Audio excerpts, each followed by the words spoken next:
Nous avons vu maintenant ce qu'était la messe, la vérité, la réalité de la messe, qui est le renouvellement non sanglant du sacrifice de la croix. Et dans la leçon précédente, nous avons manifesté, si l'on peut dire, l'ordonnance de la messe. Comment les parties de la messe se succèdent les unes aux autres, et le lien, n'est-ce pas, qui manifeste le mieux comment cette messe renouvelle finalement le saint sacrifice de la croix. Pour cette leçon, arrêtons-nous simplement sur un côté très pratique, pour beaucoup de personnes qui découvrent ou qui demandent, c'est l'utilisation du missel. Le missel, c'est ce livre qui contient justement tous les textes qui permettent de suivre la messe.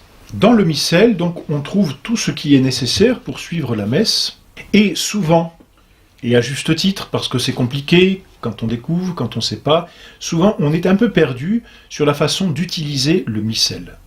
Alors, rapidement, voyons comment utiliser un missel. Déjà, et de façon très grossière, le missel est divisé en deux. Il y a toute la première partie, qui est une très grande partie. Vous voyez, dans ce missel ici, ça va jusqu'ici à peu près. Donc vous voyez, on a quasiment les 2/3 et 1/3. La première partie est consacrée à la messe, pour suivre la messe.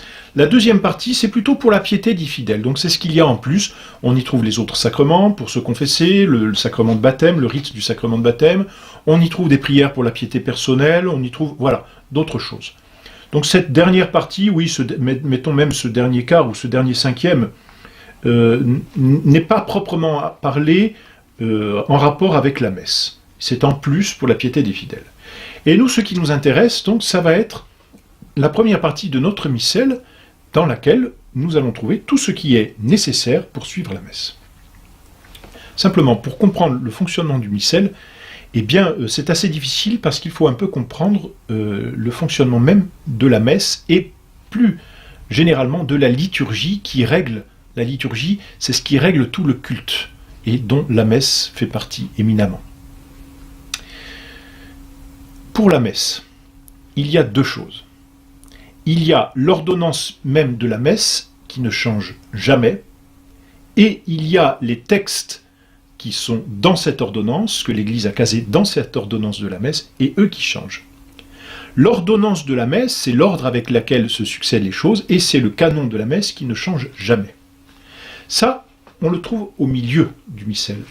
Tout au milieu du missel, en général, dans les missels, on trouve ce que l'on appelle l'ordinaire de la messe. Alors pour commencer à suivre la messe, le plus simple, c'est de commencer juste avec l'ordinaire de la messe.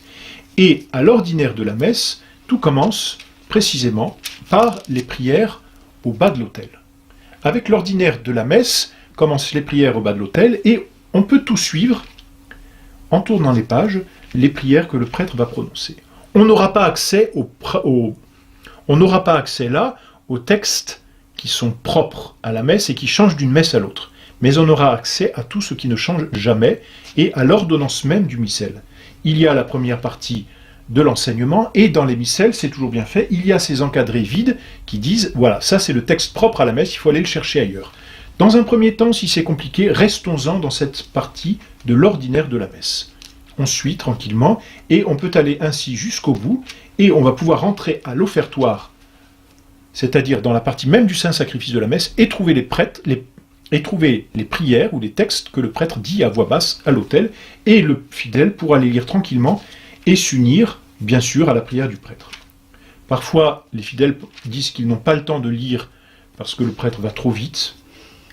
Peu importe, ce n'est pas grave, qu'ils lisent le minimum. Le but n'est pas de lire les textes, le but est de s'unir au saint sacrifice de la croix. Et il y a tout jusqu'à la fin de la messe.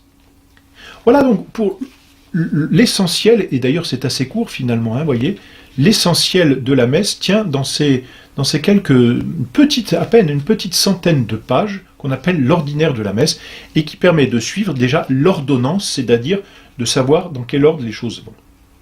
Ensuite, la difficulté va être de trouver les textes au bon endroit.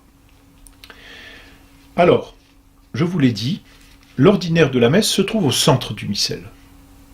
Ensuite, les textes propres, il va falloir aller chercher d'un côté ou de l'autre. C'est là que c'est un peu compliqué. Pourquoi ?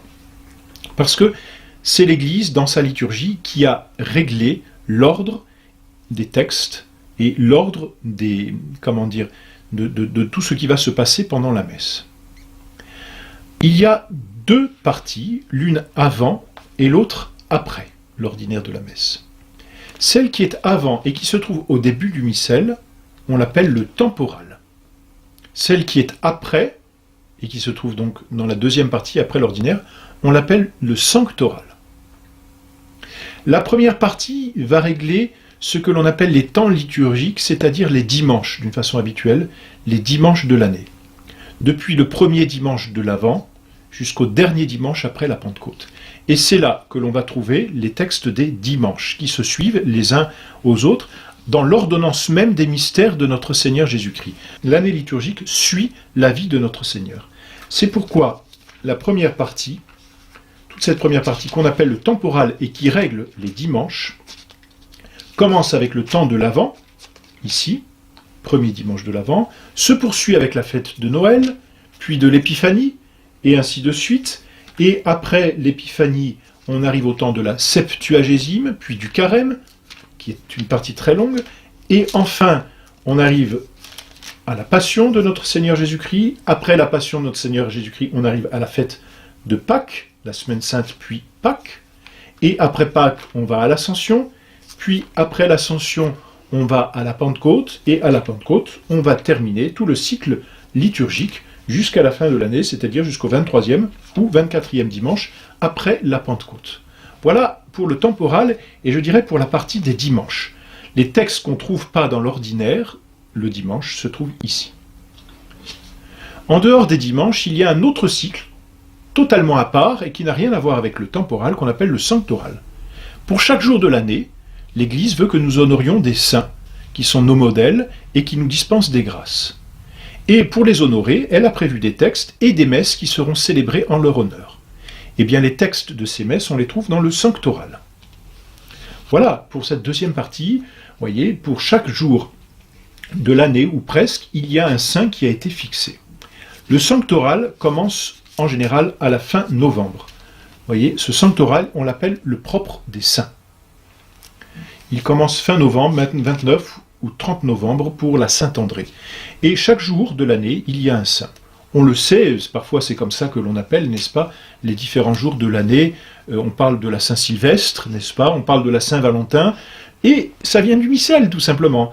Eh bien, pour chaque jour de l'année, depuis ici le 30 novembre, pourquoi novembre? Parce que ça correspond souvent au premier dimanche de l'Avent. Depuis le 30 novembre jusqu'à la fin novembre, l'Église, voilà, met des textes des différents saints. Voilà, Saint Jean-Baptiste pour le 24 juin, Saint Pierre et Paul pour le 29 juin, le Précieux Sang pour le 1er juillet, et ainsi de suite, n'est-ce pas, pour toutes les fêtes. Le 15 août, c'est ici que vous le trouverez, dans le sanctoral, puisque c'est le jour de l'année où on fête Notre-Dame qui monte au ciel. Et ainsi de suite, on peut retrouver donc toutes les fêtes des saints dans le sanctoral. Simplement, ça se complique un petit peu peut-être, pour les fêtes des saints, l'Église a, pour certains saints, produit ou inventé des textes qui leur sont propres, et pour d'autres, elle a fait ce que l'on appelle un commun. C'est-à-dire que pour certains saints, par exemple, pour certaines saintes qui sont morts martyrs et vierges, eh bien, il y a un commun, c'est le commun des vierges. Et pour toutes les vierges, eh bien, il y aura les mêmes textes. Donc le sanctoral est divisé en deux, c'est là que c'est un peu compliqué. Il y a le commun et il y a le propre. Mais ne vous inquiétez surtout pas, si un jour vous allez à une fête d'un saint, quel qu'il soit, et qu'il n'y a pas de texte propre pour lui, alors prenons par exemple, voyez, dans le missel là que j'ai, je tombe au 10 octobre et j'arrive à la fête de Saint François de Borgia. Il est confesseur, et bien le missel me dit messe du commun des abbés, os justi, et renvoie à la page, tout simplement. Donc retenez essentiellement 3 parties du missel, l'ordinaire tout au centre, et c'est par là qu'il faut commencer, le temporal pour les dimanches, le sanctoral pour les saints. Et ensuite, tout à la fin du missel, des prières de piété que vous pouvez feuilleter et lire avec beaucoup d'attention. Vous y découvrirez de véritables richesses.